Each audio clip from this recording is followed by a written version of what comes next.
You know what's funny? I went and I looked at your website and then did a little bit of homework, Hmm. or just to do a little bit of a check in. Well, I'm sorry that you had And to look at that website because it's under construction right now. But hey, nah, hopefully, but I mean, but more so just to kind of um, check things out. There's one of the things that you did. What is it called? On the Wounded Warrior. Is that yeah, yeah, you yeah. know what I That mean? was that was interesting. So But that wait, was no, before you jump in though, because I'm sure. like in there in the credits, and I was like, you're credited as the producer, director, DP, writer, editor, colorist, and production manager.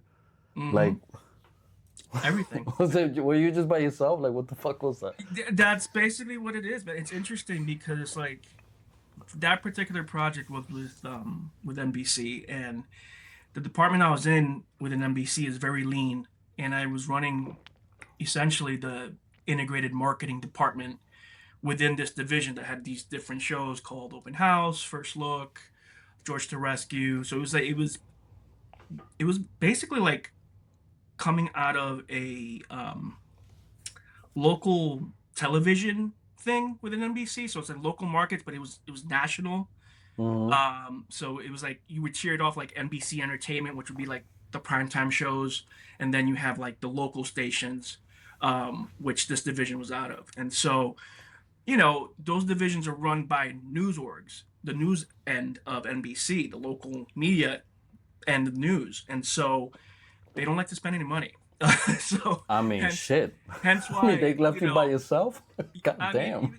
they I did have help. I didn't do it by myself, but it was a lot of long hours. It was a lot of equity and sweat and just like putting in the work. And yeah, I had to do a lot of the multiple jobs, and that's why it's so weird for me now because when people ask me, "Hey, so what do you do?" and I was like, I say I orchestrate because basically I'm doing everything, Yeah. and I try to get support where I can, and I have teams that I work with, but a lot of it at NBC was wearing multiple hats for sure.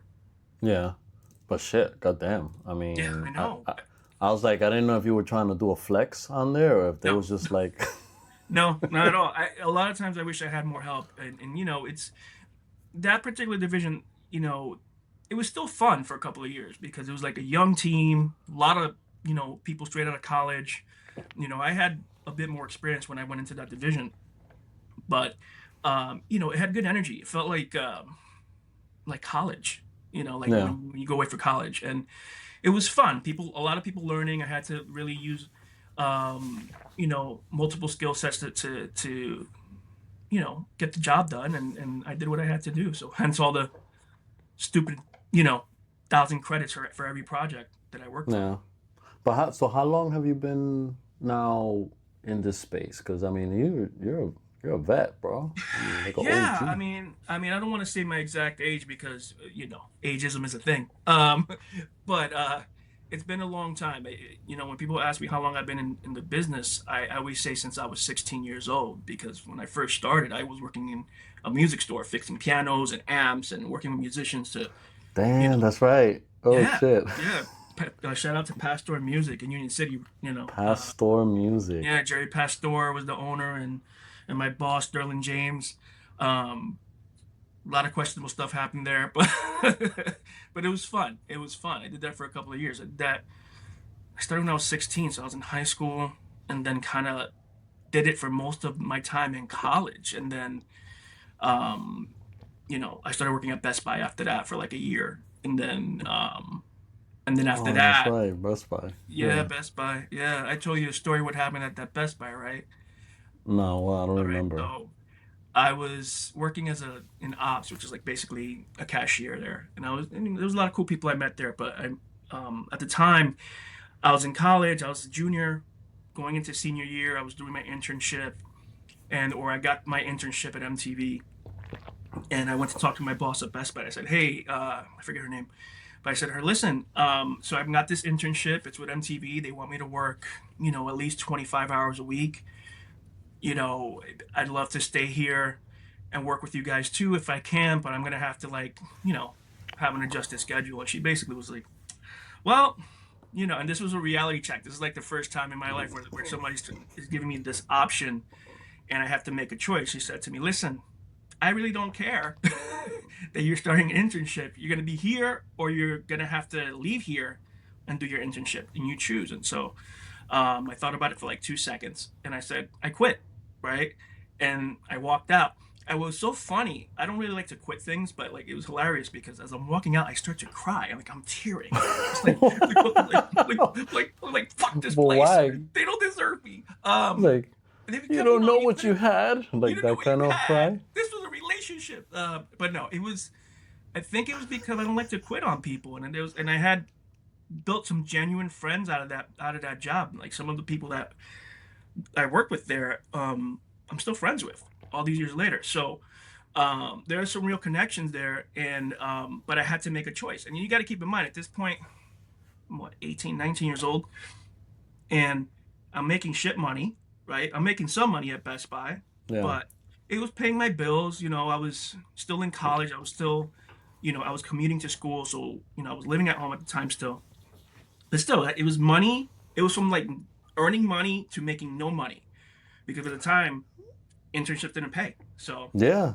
I mean, I don't think those kind of internships pay even till this day, no? I mean, I or has think that they changed? changed. I think they changed. Huh? I think the kids nowadays they're a little bit protected more so than I was and you were back then. But yeah, I think they get at least minimum wage now. We were working for free, and it's funny because Yeah. that internship was like boot camp. It was great. It was with MTV News, and I remember I when I was interviewing the HR person said to me, "So you're great. You have two options. You can either go and intern for MTV News," and she goes, "And I'm going to be honest with you, it's very difficult working there. You got to Hmm. really focus." Or you can go work for News and Docs, which is you still got to focus, but it's not as dedicated as MTV News. And she warned me. And again, thinking 2 seconds after she told me, I was like, I want MTV News. And I said, and she said, okay. Keep in mind, I had no journalism background, no news background. I didn't. I kind of went in there kind of blind, Yeah. uh, but I learned a lot. And MTV News was it was still MTV News was still like a thing when I started there, and Kurt Loder was still there, and Sway, Suchin Pak, Gideon Diego, Ian Robinson, Matt Pinfield. No, Matt Pinfield was still there technically. He was on Like the actual era of when MTV was actually about when it music was like when it was pop television. culture, man. Like when it was still a thing, and it was before it kind of like faded away into. It was right before like the digital landscape really took over. Like this is like, and maybe I'm aging myself now, but this is like, when Napster and LimeWire and all these things were kind of creeping up into the world, and we were switching over to the digital revolution. And so at least in the entertainment space. And so it was interesting because I was able to get that analog experience of broadcast international TV because this was the hub. Like MTV News in New York was like the satellite headquarters for all the MTV News around the world, right? Yeah. At the time, everybody like that was home base. We had outlets in London and in Asia and around the world, but like basically everybody bowed down to New York is what it seemed like at the time. And so Yeah. Was it that was TRL and all that stuff at that time yeah, with the fucking TRL. It was when TRL was like still huge and a thing, and it was it was it was crazy because we were MTV News at the time was on the 29th floor in the middle of Times Square essentially, and at 1515 Broadway, and TRL's was they had producers and stuff on I think 23, and then but the actual studio was down in the main lobby area. So MTV News had like a little snippet of news that we did every episode. So like we were always down there all the time, and so you would get in the elevator and like you see like I don't know like I'm trying to think like a Borat or something like Sacha Baron Cohen in full costume or wait, or you know or and just be in the elevator or and Will shit with your Ferrell. Yeah, fucking yeah, it'd be so burrito and weird because you're just standing. going up and down the stairs and you get in the other. I remember I got into the elevator one night. I was working late, and at the time MC Hammer is in the elevator, and this is like on a Friday night at like 6 o'clock. So and this was later in MC Hammer's career when he was not. I think he's more popular now than he was at that point in time. I think this is right after he was like the big thing, and then he kind of was trying to figure himself out. And so I get in the elevator and I'm exhausted. I mean, at this point, I put in so many hours that week. And he goes in the elevator. He goes, "Hi, I'm Hammer. Do you Oh, he know?" actually is. Yeah, he said, "Hi, I'm Hammer. Do you know such and such? Blah blah blah blah." And I said, "Yeah, that person actually lives this floor." And he just walked away. And it's just like a normal thing, like regular Friday. You come in, you would see Kanye West. This is before Kanye became superstar Kanye, way before he became whatever you want to call him now, Kanye. Yeah. And When he was still hustling, because remember he he lived was in also, Newark for a second. No, yeah, you he know was in that? Jersey. He went from Chicago. He was staying in Newark for a minute. One of the producers, we had this thing at MTV News called "You Hear It First," and this producer that was there, Yasmin, she pitched Kanye for "You Hear It First" and produced that piece. And literally, that was right before I think "Through the Wire" came out. Mm-hmm. And you know, basically that piece from MTV helped catapult his stardom. Obviously, Kanye has a lot of talent, Yeah. but at that point, you got to keep in mind, like when that piece came out, it's not like the internet that we have today. There was no MySpace, there was no YouTube, there was none of that stuff. Instagram, TikTok, none of that stuff. So if MTV vouched for you at that point in your life as an artist, you were going places. And Yeah. so, that was the type of environment I was in. It's like you would just, be doing presidential election coverage. You'd be doing, a weekly show about that's like the Week in Rock. I think they changed the name at the time I was there when we did that show. But I would do shows called My Block. Um, the lead producer, the person who like created that show, ended up winning an Academy Award for Summer of Soul as a producer, Joseph Patel. So shout out to him too. But he was like a mentor of mine when I was coming up. There wasn't many people you know that looked a certain way, I'll Mm-hmm. say. And Joseph and I kind of looked a similar way, so we kind of connected. Um, but there's a lot of great people there, and you know, it was such a variety of stuff that I was doing there, and I was young, stupid, inexperienced. It was a whole different world, and it changed my life. Which, it's I'm so grateful for that time in my life and I'm also grateful that I made the decision to go and take that leap to do Did you that quit your internship. Best Buy job? You I mean? quit my Best Buy job. So you're like you took that shit. Do I fucking sit here and sell AirPods? Not Yeah, even no, not even AirPods. AirPods. It was CDs and shit. CDs. I remember Yeah. when I was working there, some dude came or some girl came with like 50 copies of like John Mayer's first album. And like, who the fuck is John Mayer? Like, you gotta understand, at that time in my life, I'm a kid in a housing project, right? That's just like doesn't know anything from anything. And I'm just in my own little world. And I'm like looking at like these 50 CDs that this person's buying. I'm like, why are you buying so many John Mayer records? And the Wait, she person said bought. to me, She literally bought that many fucking I CDs can't of remember if John it was a Mayer. girl or a guy, but yeah, it was like a stack this big, Holy right? shit. A John Mayer CD. So obviously, like maybe they owned the store or something. I don't know. But it was just happening over and over again. I just remembered like John Mayer. Who the fuck is John Mayer? Um, and now what's ironic about it is like I love John Mayer. I'm a big John Mayer fan now, all these years later. Um, but yeah, I mean back then though, I didn't have as much life experience. So everything was new to me. I've never had sushi at that point in my life. Like I Yeah. it was just like going in there like a sponge to MTV and really just taking it all in. It was so good. It was so good for my growth for sure. Isn't that crazy that like when you think about like fast forward to now, how like for the younger generation now, this idea of working from home, they prefer that shit versus actually going into an office. And I honestly think that the ones who need to go to the office mostly are the ones that are starting off because they don't know fucking anybody. Yeah, And no, there's I like, agree. and then there's this attitude like, no, well, why do I have to come every fucking? Granted, we don't have to go every day. Let's be real, but I mean, it's like they don't. they don't not I don't want to generalize it, but there's a lot of people out there that don't fucking see the value of like making the networking and connecting, and I think they just I sit get there it. on LinkedIn. I It's get like it. No, fucking crazy. I think that just goes, it's two things, right? I think it shows, I hate to say it, but a disconnect from our generation versus the new generation a little bit, right? But I do think that, like, I get why the younger generation doesn't want to be at the office all the time. And, you're basically, they feel like because you're so connected with your phone essentially that you're available at all times anyway, right? So in their minds, I'm sure they're like, why do I have to physically be there when you could just reach to me on the 9,000 apps that Yeah, that we have? So and but it's fair.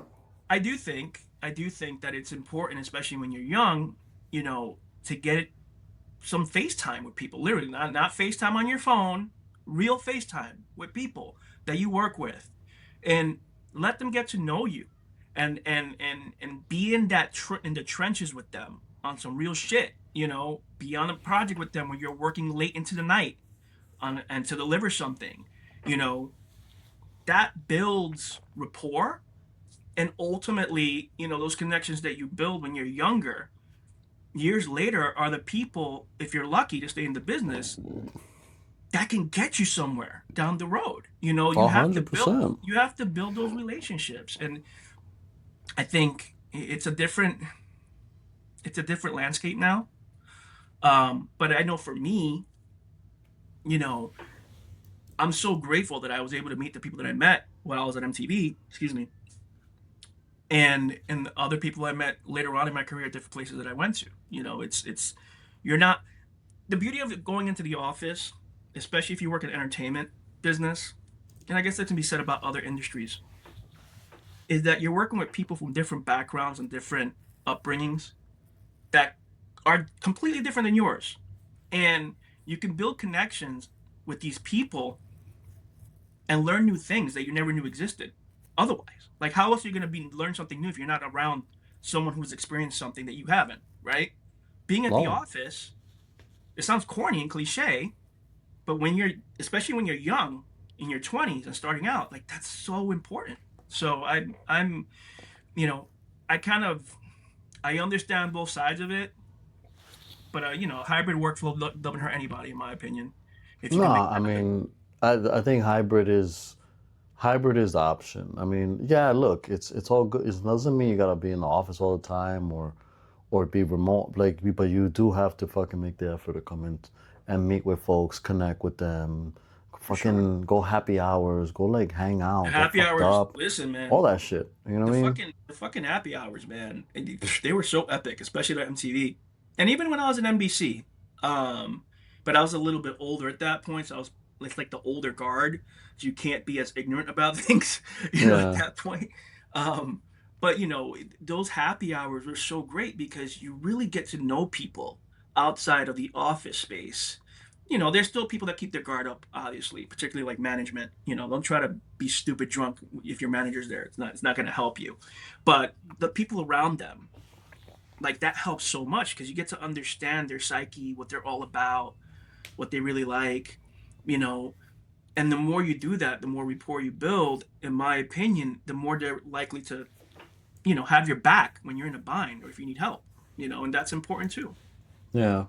But like what's interesting now is like well, let's jump into like the fact that, AI and Hmm. the fact that all this concept about like, well, coming out of college and, go to work, whatever, like there's all the research and obviously there's all the numbers saying that there's been a major decline in like some of these kids that are coming out of college and getting jobs and whatnot, right? And that Hmm. AI is coming after those jobs. But I Hmm. don't know. I mean, I think that it doesn't just stay at the like early stage or entry level. I think it's kind of also middle management. It gets to a certain point where it's more than beyond that. But I don't know. Am I wrong or am I bugging out when I think that? Or like how do you feel about everything that's happening with AI? Well, the AI space is changing rapidly. I mean, let's not let's not dance around that. I mean, that's just it's happening so fast. It's hard to keep up, in my opinion.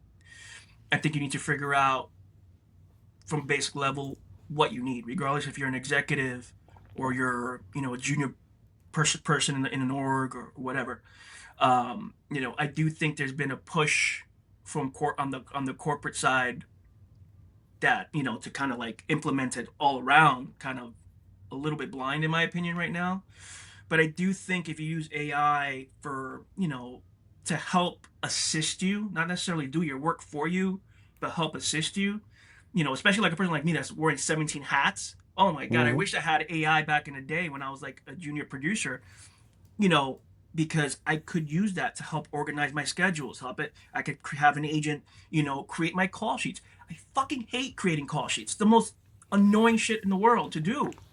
And it's tedious, and there's so many ways to do it. And every organization does it differently with different software and this, that, and the third. But when push came to shove, like I would waste at least an hour or two of my day creating a call sheet, and Yeah. then, you know, on top of my 9,000 other responsibilities. So like sitting there in queue, seeing it and making sure all the names are spelled correctly, because that was important to me. Making sure that all the times, all the call times were correct, all the roles were correct, things like that. Like using an AI agent for something like that, that'll get done in 5 minutes, which Wait, is incredible. yeah. What just because some people might not be familiar, like what's exactly a call sheet for those that have never fucking worked in this world? Sure, sure. I mean, and the call sheet is basically the Bible. Well, it can be the Bible. It's basically the schedule and the calendar of the shoot that you're doing. Yeah. And depending on how big the shoot is, it could or how small, it could be something as simple as a one-page PDF, or it could be a whole book, you know. And so it'll have who's who's supposed to be there, what their role is, what time to be there, what time the shoot wraps, location specifics, weather specifics, if you're shooting narrative stuff, what the scenes are, things like that, local hospital, all the little logistics that one would need to know once they get on site, where everything is, when your Yeah. lunch is, things like that. So the documents are intricate, and as you do more of them, you're working off of templates and this, that, and the third. But at the same time, it is something where if you're working in the entertainment space or live any space where operations are changing in real time, that document has to be a living document, and you'll Yeah. get have to do a change and then send it out. And the last thing you want to do is look like an idiot and send one version of the call sheet to 100 people, and then 5 minutes later update it, and then 10 minutes later update it again, and just bug all the people with revision. So you got to make sure that what you send out is correct, and if you do have to make a revision, my rule of thumb is send one email once for Yeah. revision, because you don't want to keep bothering people. Yeah. um, but yeah, that's Go basically what it is. Going back to the AI stuff, like because you mentioned like some companies are like leaning in a little bit more than others. Hmm. Like where do you see it right now? How it affecting like the work that you're doing? Like where have you seen an example you say, wow, like where you said it should have been a call sheet, but then they're like fucking like they kind of leaned in too much on that shit. I mean, I don't, how do I put this? It's No naming companies obviously No, I'm here. not I'm gonna just name talking about like companies. I'm not gonna name examples. companies. You I know what I mean? think I think people are on the creative side are leaning into it a little too much in terms of like just putting content out there to put content out there. I've seen a lot of sloppy work put out there. Yeah. I've seen some really good work too. That's thorough using AI. Using like you know Higgsfield or Google Flow or these other tools, but a lot of it is like weird and it looks fake. A lot of it still. I I like it like for me in the visual from a visual standpoint. I like it to like enhance graphics. Mm-hmm. I like for me personally, I'm not a visual. I don't create visuals like graphic design. I'm not a graphic designer. I'm not a creative director from in the traditional art world sense. So for me, I'll have a rough idea of what I want to do, and I can use AI to kind of get a better visual that I can present to a real, you know, visual artist that can help make it better. And Right. if they want to use AI to help their workflow to get it pushed out faster, I don't mind if they do that. But I don't. I think it gets scary when you have like a salesperson say to me, "Oh, well, I got this idea, and I actually created it. What do you think? And Hmm. you know, you give them your input or whatever. Some people are more receptive than others, but sometimes I've had clients, 'cause I started my own company a few years ago, and I'll have potential clients say to me, "Listen, I wrote the script in AI, and this is what I want it to be," and very just like Very strict. militant about about, Uh, about what it is, because they want to. I feel like, at least from my perspective, I feel like they're more focused on having some creative input, even though that's not their expertise. And they you're want kind to of just say, like, yes, I wrote this fucking commercial. It was spectacular. Like they want to be able to say that shit when. yeah, yeah, and they want to, and it's fine. Listen, if I've worked with people that have worked on the sales side that became creatives after the fact, and there are talented people out there that just didn't get their foot into our creative side and got their foot in somewhere else in the business. But I think a lot of times the AI puts people in a place where they feel like they know what they're doing, when a lot of times that's not necessarily accurate. Yeah. Uh, I feel like when it comes to art in general, you know, the only thing that makes you good is taking the time to make it, and doing it for a long time, and making mistakes, and understanding, you know, the whys of why you're doing something versus just doing something. And that's something you get with, when putting in the time. You put in, what is it, 10,000 hours, right? Yep. That's what it is. But people now, it kind of, the AI democratized it all to a place where it's like, well, I kind of watch a lot of Friends, so I know what a comedy show should be because I've watched Friends for 20 years. Um, it's not the same, but Yeah. you know, like everything, like too much of anything is bad, in my opinion. And I'm not opposed to a balance, but when people abuse it, it becomes a thing. Yeah. But you mentioned something, right? Because I mean, we're not 100% there, especially in your case. Because like if somebody wants to make an online ad, Hmm. then I'm sure they can. You see some shit and people just do it with AI and keep Yeah, it I've seen simple, it. I've seen right? plenty of those. Yeah, for sure. Yeah, but like if we're talking about things like, big productions, obviously, you still need camera work, etc. But, right, like some people can argue that execution is slowly getting to a point where it's free, right? Like where it's just like you get some software, you basically put it in, it'll do all the fucking work, Hmm. and then that just leaves taste, no? Yes, it does. It Um, does. I agree with that. I mean, taste is an important part of anything that's creative. I think there's been a misconception that it's free.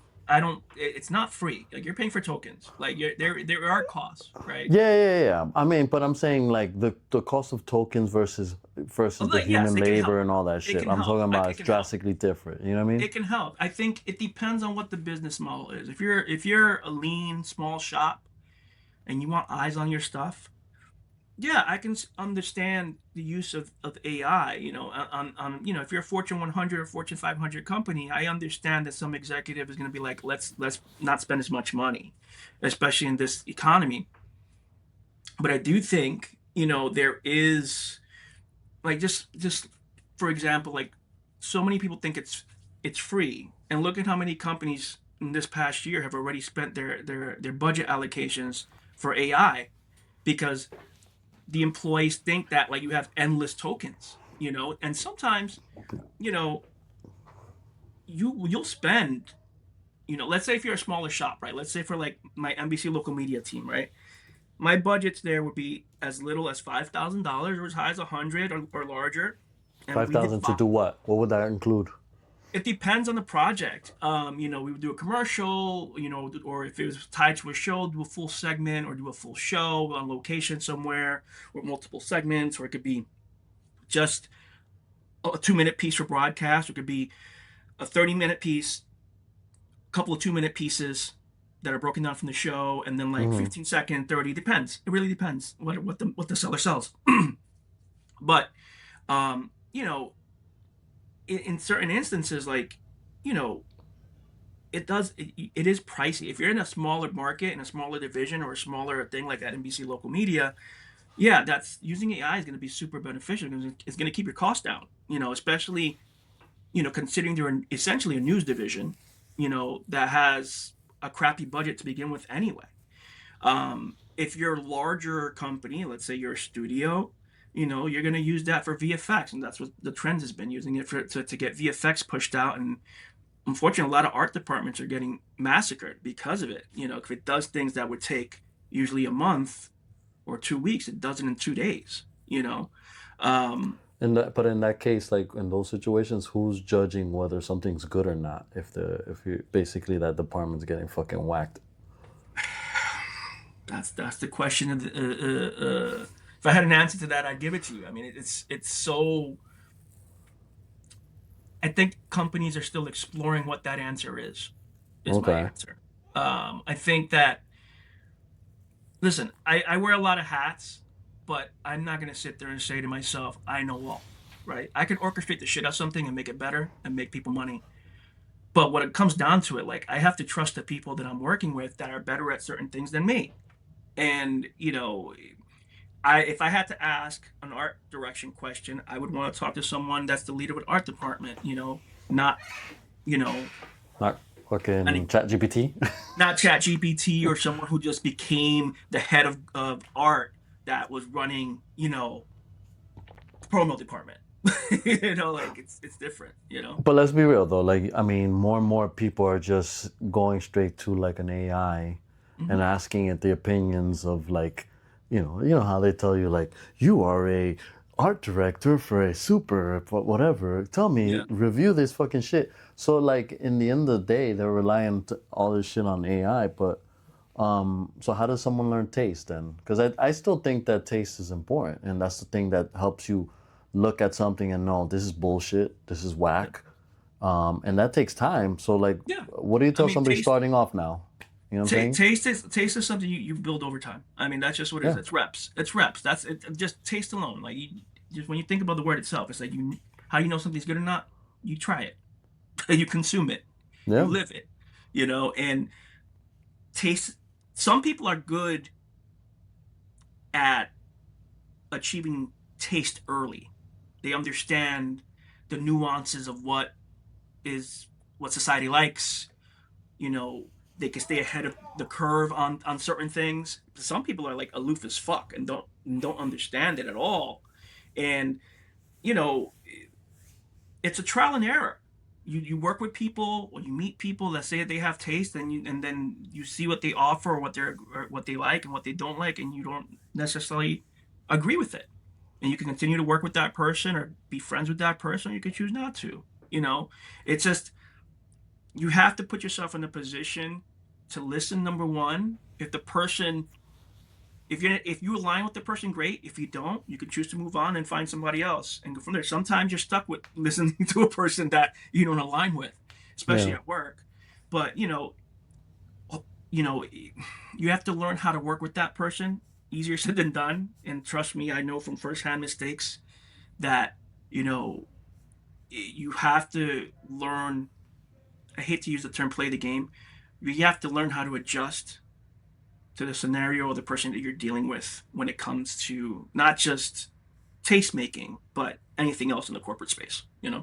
So give me like, for example, if somebody came to you and they showed you some bullshit and they said, "Look at this fantastic thing," Yeah. and you know it's shit and it looks sucky, what do you fucking tell them? Because Well, it's not what I tell them, it's what I tell myself first. And it's what do you like, tell don't insult yourself? them. Don't insult them. Yeah, Listen to them. Give them a real critique, excuse me. Don't sit there and just bullshit or shit on them because you think it's absolute fucking garbage, right? right. You know, see what their perspective is, and then you say something along the lines of, "This could work, right? This could work, but have you thought about this? I mean, I've had experience doing this and this and this way, and this is the result of that. What do you think?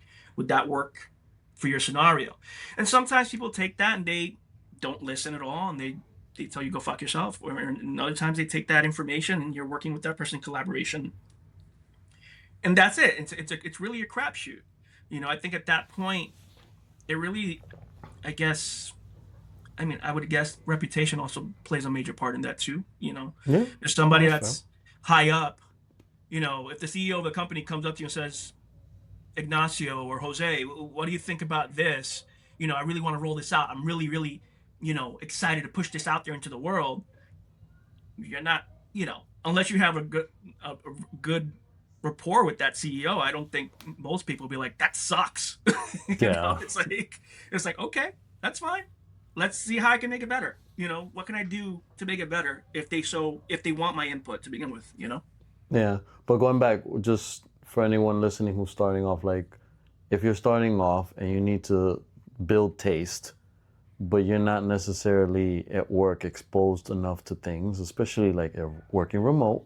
hmm There are a lot of people using AI shit. Like, so how do they build taste? Like, what would be your I advice mean, to in the them? creative space, if you work in motion media, whatever particular space you work in within motion media, just go to art galleries, go to film festivals, go see films. If you're in film, TV shows, watch TV shows. It's like constantly Just um, consume. consume because Okay. you'll see what you like, but then you see what works in a massive scale. Like you're watching a show like Friends. Like my wife loves Friends. Look at how that show worked. And see how that formula for that particular type of show, the buddy comedy show, how it's evolved since the time you started watching it to where it is now. At that point you're going to see the differences, right? And then you start to pick and choose what you like and what you don't like, and then that influences you and the creative that you make. Ultimately, you're every piece of art is stolen in a way. Honestly, they've been saying that for years. But that's what people joke about AI. Well, it's the same shit. It's like, except now it's on a massive scale and easier to access. But I think that there's a difference between being inspired and learning how to create your own tastes naturally versus like going into an AI space and typing in what you think you want and letting the taste that somebody else, the AI basically scraped from, is telling you what's cool. Yeah. And again, it comes down to you don't know the why. You don't ultimately know the why. Like, I'm not an astrophysicist, right? But if I want to go into Chat GPT and learn some shit about astrophysics, right? Like, I'm sure it'll tell me something really great that I think I know what that part of the astrophysics that I'm trying to learn is telling me, but like I don't know shit about physiology or whatever, right? Like, I could maybe have a conversation with an astrophysicist about something ChatGPT told me, but it could be completely wrong because I don't know the nuance or the why. Yeah. So that's what it comes down to me. And I think younger people, I mean, it's hard to like. There's so much to consume now. If you work in motion media, like it's almost like you get lost in the shuffle. Like, you know, what should I watch? You know, Yeah.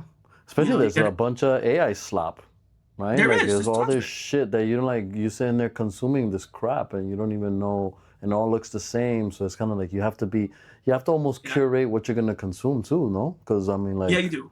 You do. You should. I mean, listen, I don't say don't watch.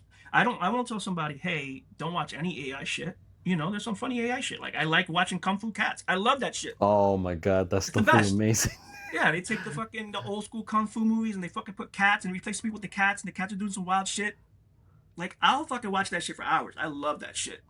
But it's you gotta watch some human made art first. Yeah. You know, So the then other you one can too laugh that's at the good. fucking Kung Fu Cat AI slop. It's Oh just yeah, well you don't appreciate the kung fu cat shit until you actually seen kung fu mhm. movies and know that that's the kind of Right. inspiration from it and the style and the way it. So 100%. You know, the other one like well you showed it to me and it's like all over the fucking my feed is like all these. There's like one or two people that constantly are putting fucking Jim Carrey Yeah. Oh in yeah. all the Like urban classic movies. Yeah. all the classic like urban movies Juice. from the past like Yeah, yeah. Juice and Boys in the fucking Hood. New Jack City and all. Yeah. It's great. I love it. I love it. I kind of hope that that AI meme, whatever you want to call it, like I hope Jim Carrey or someone in Jim Carrey's circle like notices it and like he should do something. Like he should just sign a contract just to do it just for fun at some point before he retires because that's one of the great things that AI does in my opinion is that it'll create some weird shit that would never work in a million years if you try to do it in real life. But then when you see it in that digital AI slop form, it's like fast food. It's like a Big Mac. You just fucking eat it up, and um, some great ideas come out of that space, and it's because the one thing that's beautiful about AI is that you can really try to create anything that you want. There's no real gatekeeping. Some Mm-hmm. kid in Iowa sitting in a basement can create something spectacular. Same some kid, in a third world nation that's dirt poor but has access to the internet can create something. That's beautiful, in my opinion. I saw this great and social media in general too, because like I saw this great feed on I guess Instagram or something where they were highlighting this fashion this kid from Africa. So I don't know what nation in Africa, but uh, he just likes to create fashionable items out of like garbage, right? Mm-hmm. And he'll have his local friends, or he'll do it himself, like put on this really dope looking shit, and he was able What, to like get literally noticed. or like what do Like you mean?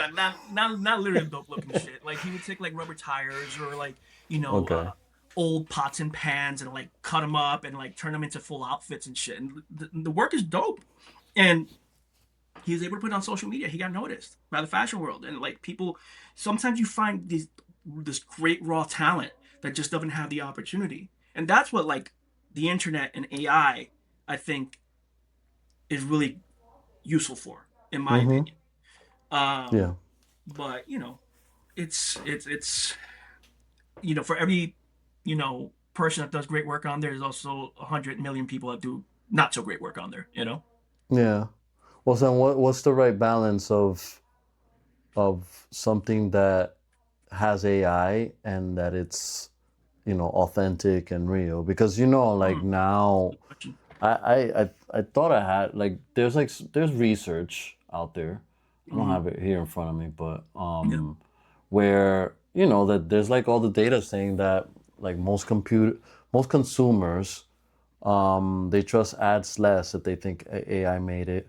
Hmm. Um, there's the did you see the backlash with like Tyga and like this other rapper where they basically said they used AI like Suno and some other shit to do it, and all of a sudden people just the songs were dope.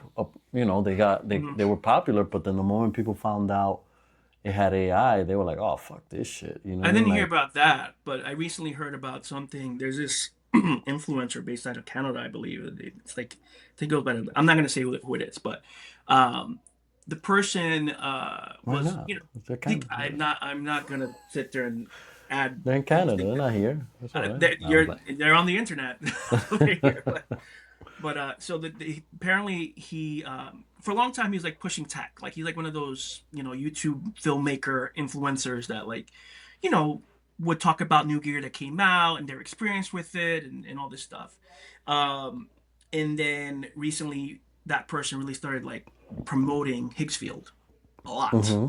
and he compared like programs like Higgsfield as the 5D Mark II moment of our generation right now. Which, for those that don't know, the Canon 5D Mark II, when it came out around 2007, 2008 ish, it really revolutionized the independent filmmaker space. It really opened up the door to like what eventually turned into influencing on social media, because How?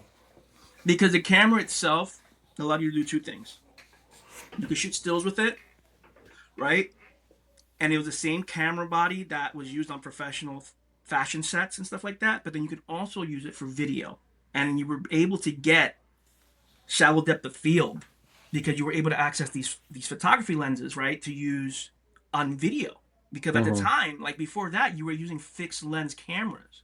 Panasonic. When I first started my career, Panasonic was big. Like I remember they had these little like one man, they were called the one man band cameras, where like you basically, it would be at the time it was mini DV tape or high 8 tape, and it had a fixed lens on it, and you can go and shoot a lot of content. When I was at MTV, that's what we had Panasonic, DVX 100As and 100Bs, and they would just give you a bag with cameras and a microphone and say go out and get what you can get. And I would fuck up so much of it, but I learned how to Yeah. do it better. Um, Whereas you couldn't get that cinematic look. And so the 5D Mark II did that. And so this person is saying we're at that other apex now, the 5D Mark II moment, but with generative AI. The Higgs And field. They're saying specifically Higgs field. he mentioned Higgs field, and then that's why people started fucking freaking out. Well, they told him go fuck themselves. Number one, that's been the consensus, right? Because it's like you're sitting there shilling gear all this time, and then all of a sudden you're telling people fuck gear and just use the AI, And then there's the ethics behind it. Is he being paid by Higgs field? Blah blah all that, but it's it's almost like people in the entertainment industry, especially those that are like in what I do, they're like, dude, like what the fuck are you doing? Why would you're just shooting yourself in the foot. You're taking money away from everyone else has been trying to work, and now you're telling all your millions of followers fuck all that other real shit and just use like the Higgs field because that's all you need. And so that's what happens. People found out, they took offense to it, and now he's going through a whole backlash.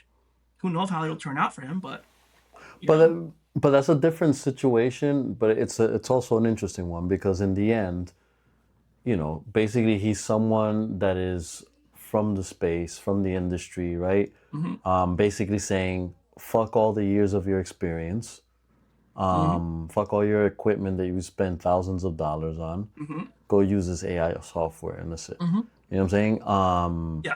Is is there any truth to it though? Like, I mean, because look, I'll be real. I've seen the Higgs field stuff, Some of it looks and great. some I'm like, holy shit! Like there was this one where they had like these influencers that gave their name and likeness, and then they made a whole little Yeah, like I saw that. trailer. Yeah, I saw that. Like I was That's like, the one with holy Rampage sh. Jackson and a couple of other people, right? Yeah, Rampage, MK, that basketball influencer and all that Yeah, shit. Like I yeah, was yeah. like, holy shit. But anyways, I mean, is there any truth to that? Yes and no. I mean, that's the truth. That's my answer to it. Yes and no.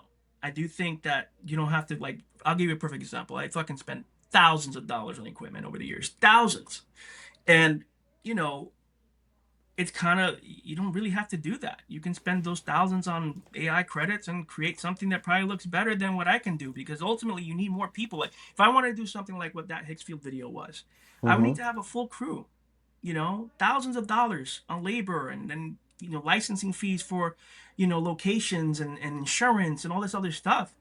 Or I could sit in my underwear at my computer and just pay a licensing fee for an actor's face and have the just write up the prompts and create something. Now, that example that you gave, I'm sure, I'm not sure how much, I haven't read like how much it costs, but I'm pretty confident that's on the more expensive end of the AI token space than like your free, you know, your free AI tokens that you get with whatever, subscription you have right now, right? Yeah. Um, But let's play a guess. Like if you hmm, had to put an estimate, what would you think would be an expensive use of AI tokens? And like if you had a bet on it, like how much money would you think that would have cost? that one, I mean, a couple of 100,000, I would say. A couple hundred thousand, even with AI?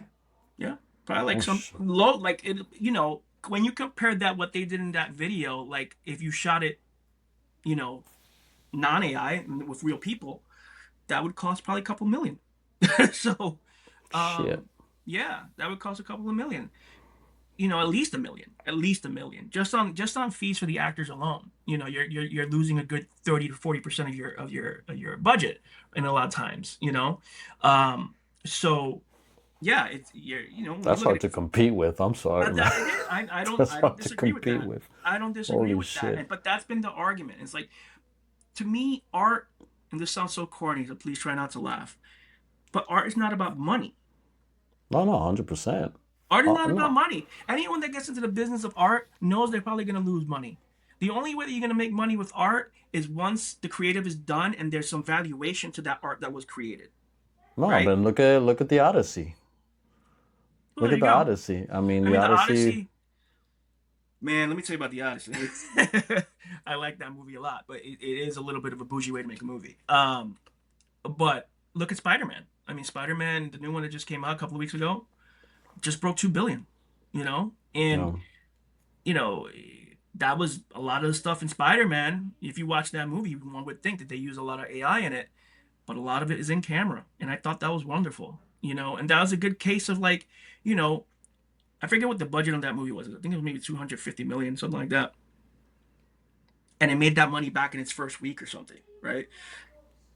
So it wasn't in profit because you have to still, deal with the cost of marketing the film, which usually is half of what a budget is. Mm-hmm. But it made its money back now. So Oh, I mean, and you it's know, Spider-Man too. It's a but franchise, so going back it's to the it's Odyssey, great movie. We can go into the ins and outs of Nolan and his style and things like that.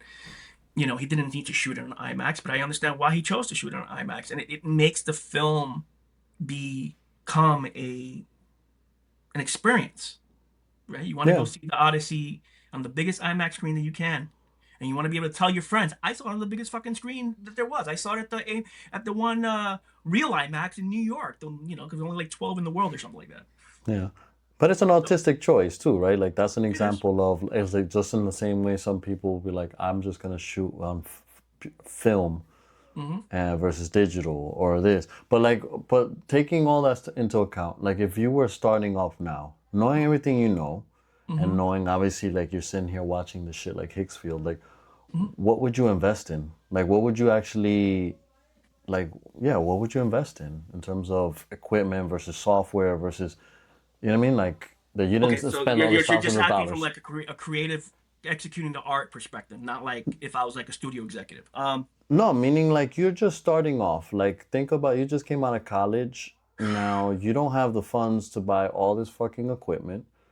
You know you have all these AI tools out there. Like what would you realistically like I would what would you tell invest in?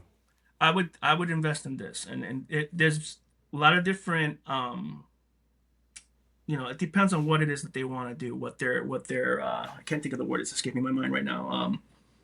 But it depends on what they want to do and whatever their discipline is. If you want to No, be a but tech, you, for specifically you me, though. Yeah, for yeah, me yeah. specifically, I would still buy a camera. Because you need to know Okay. how to use a camera. You need to know you need to know what ISO is, and you need to know what an aperture is, or what aperture is, or you need to know, you know, lighting ratios too. I would buy a basic lighting package and tell people to practice their lighting. That's something that I started, practicing later in my career, and I wished that the work that I was doing early on in my career like demanded better lighting.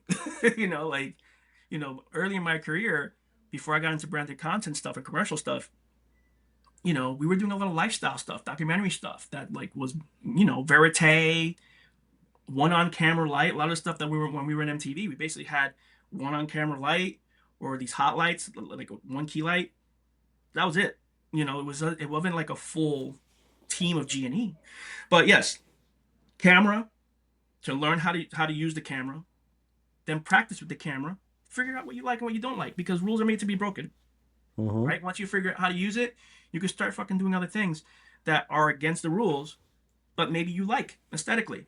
You know, basic lighting package, basic audio package, so you can understand the basics of that stuff. And then kind of go from there. I wouldn't say it's easy to fall fall into this hole into like now I got to have all the equipment in the world.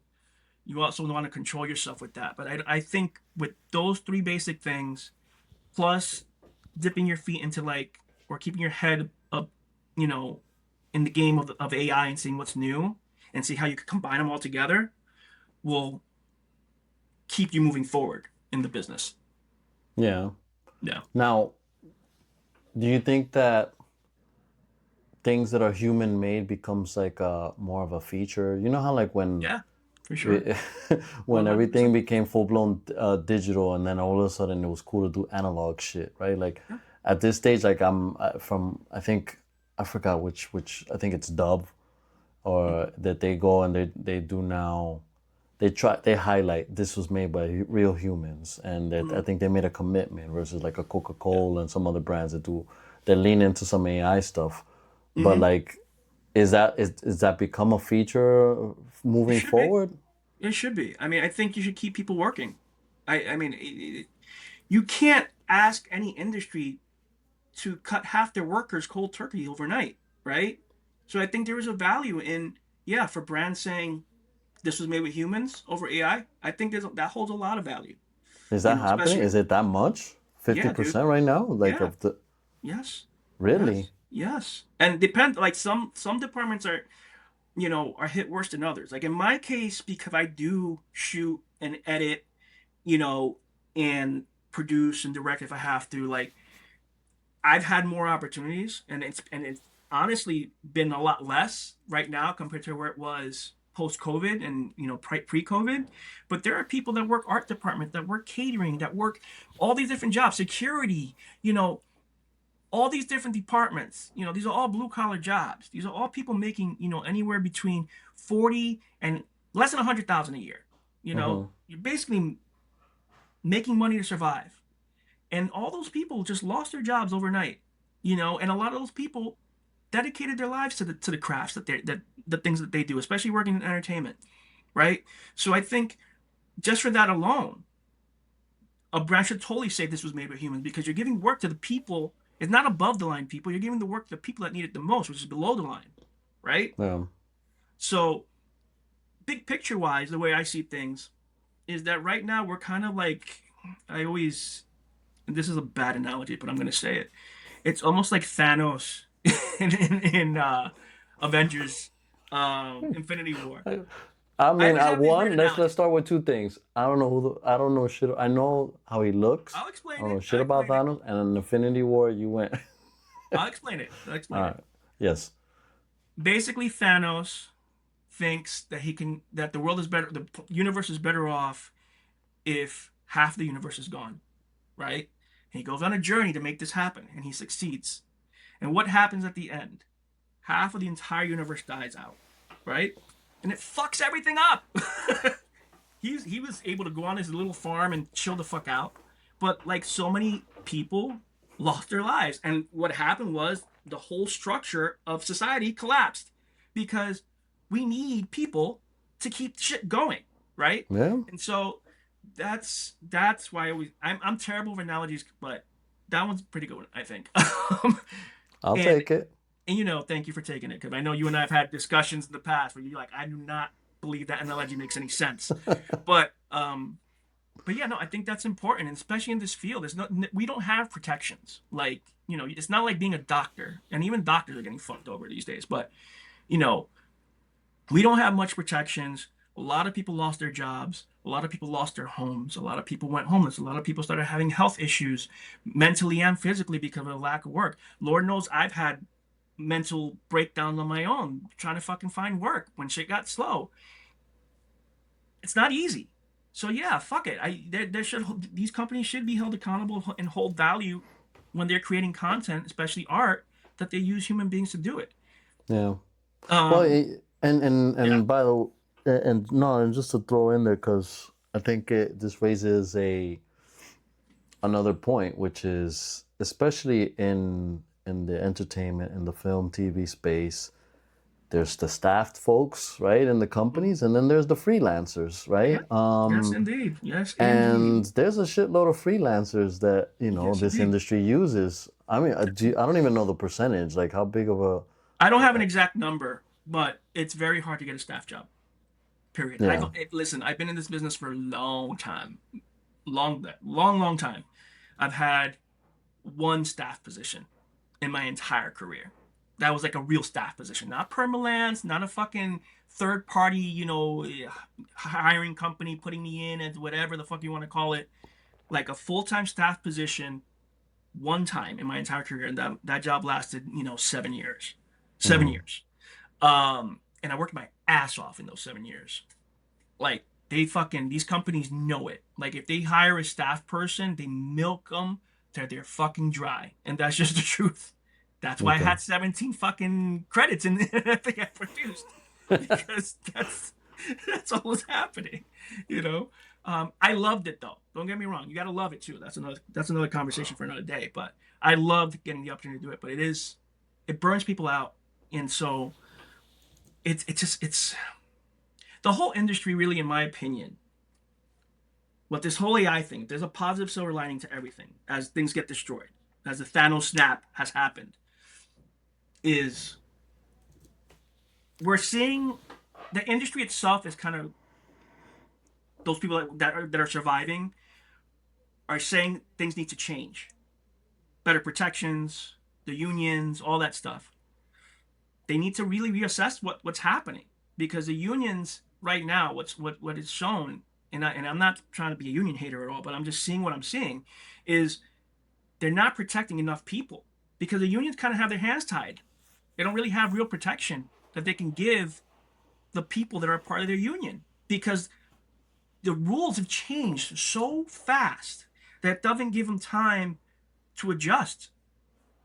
So Yeah. it just creates casualties. It's a bum rush of information happening in real time, and the unions don't have enough time to assess them in any real way like they used to. They're having a hard time creating new workflows to be faster, and a lot of people are losing their livelihoods and their lives in some cases because of it. So So, but what's the solution there? Like, because you mentioned that they're not doing enough. Like, if you were in a position to make the changes that need to be made, like, what would you do?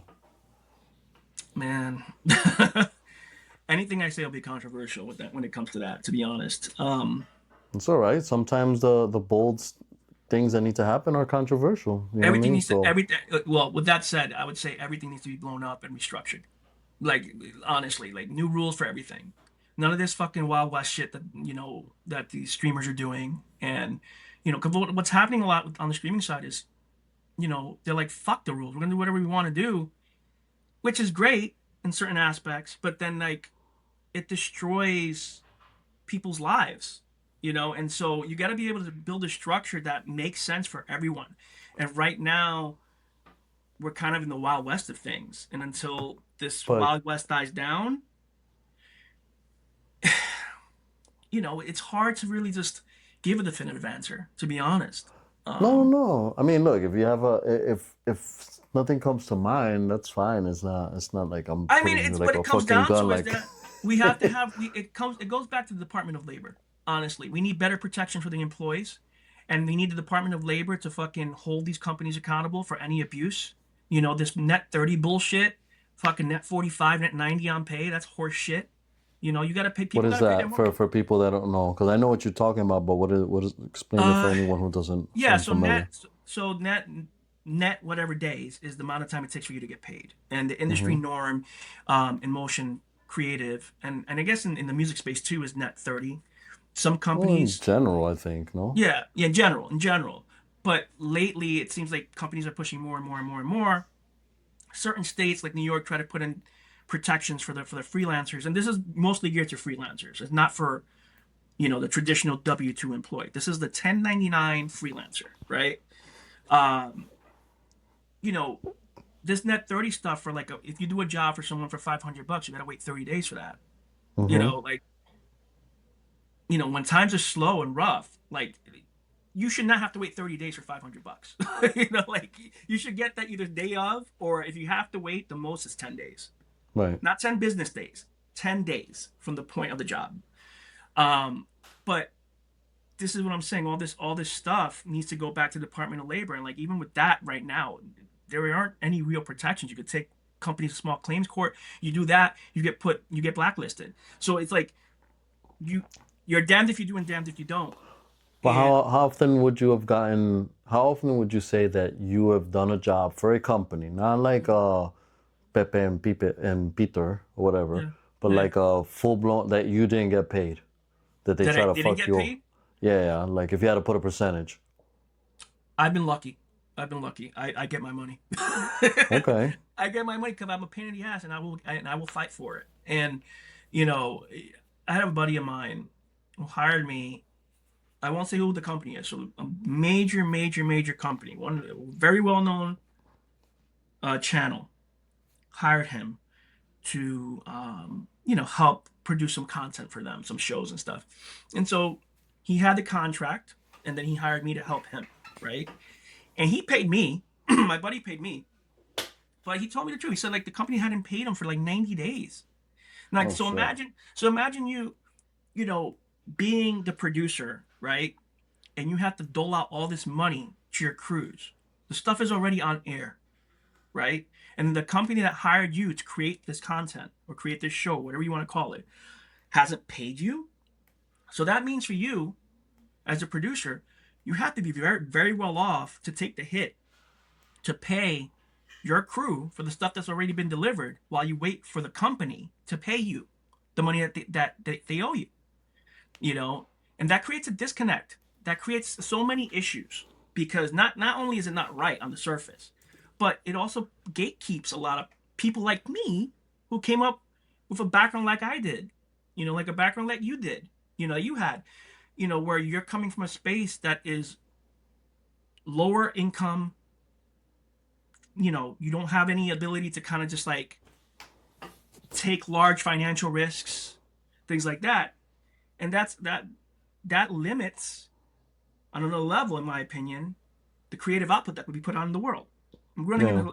into, it's a tangent that I'm going on right now, but it's again going back to the labor department, getting that all sorted out, getting protections in place, holding companies accountable, and then also from a company standpoint, adjusting rules and having state rebates and things like that, so that these companies can also make some money, right? I also do think that studios are spending too much money on budgets, like the high-end studio stuff. Like you shouldn't be spending $200 million on a movie. Honestly, you should the cutoff should be 100 million, period, and that's for like the very best of the best.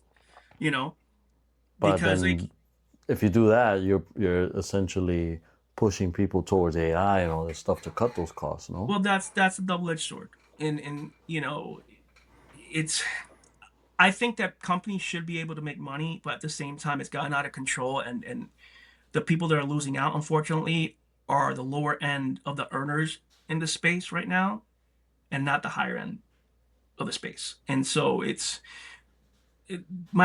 not realistic, honestly, what my thoughts are, because it's like there's always going to be people wanting more money, I was than gonna there say, are. like, are you're proposing like a entertainment socialism or entertainment communism or like what do you mean? Not communism. I mean, I don't it should be. not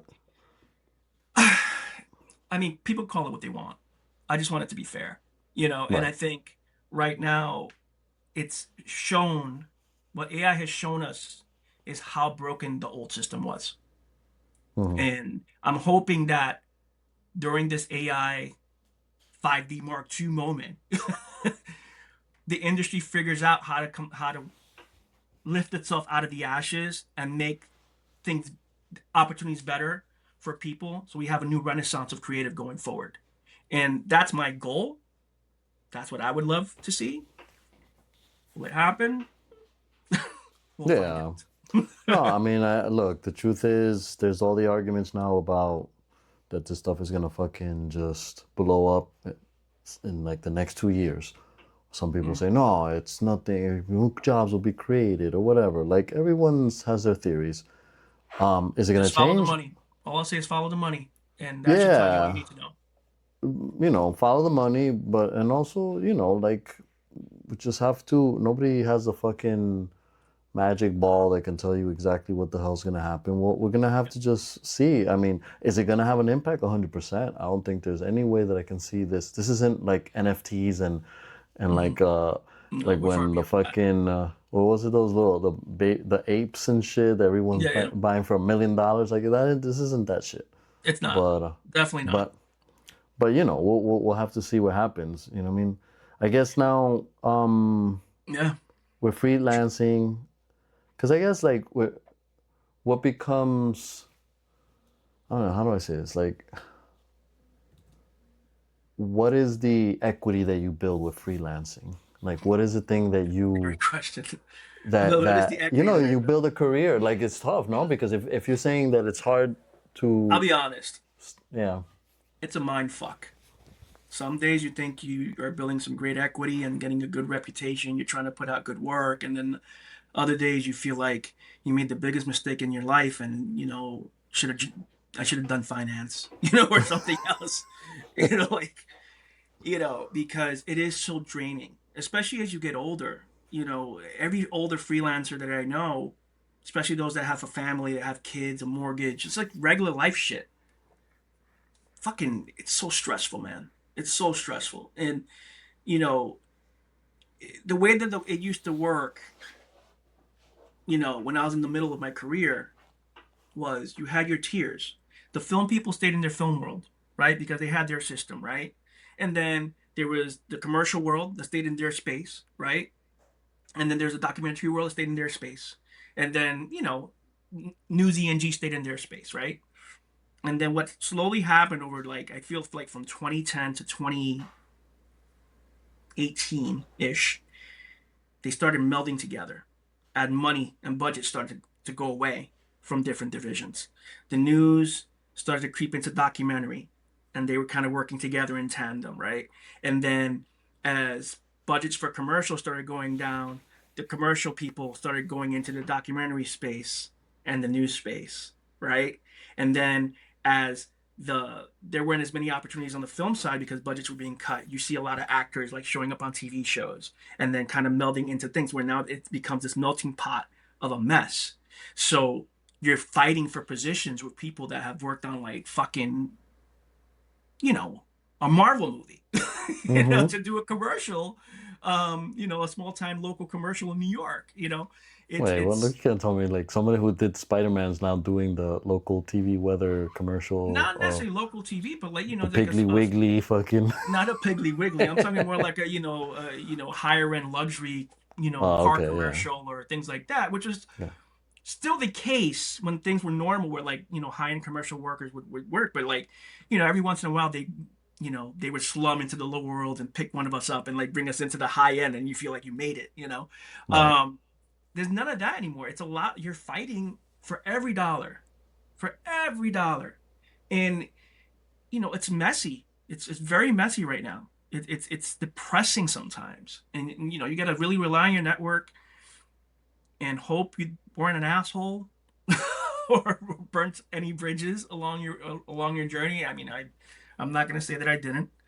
Um, and kind of hope for the best and fucking grind it out. But as you get older, that shit is tough, man. You got your fucking baby keeping you up all fucking night, and then you got to fucking grind out on calls the next day and shit. Mm-hmm.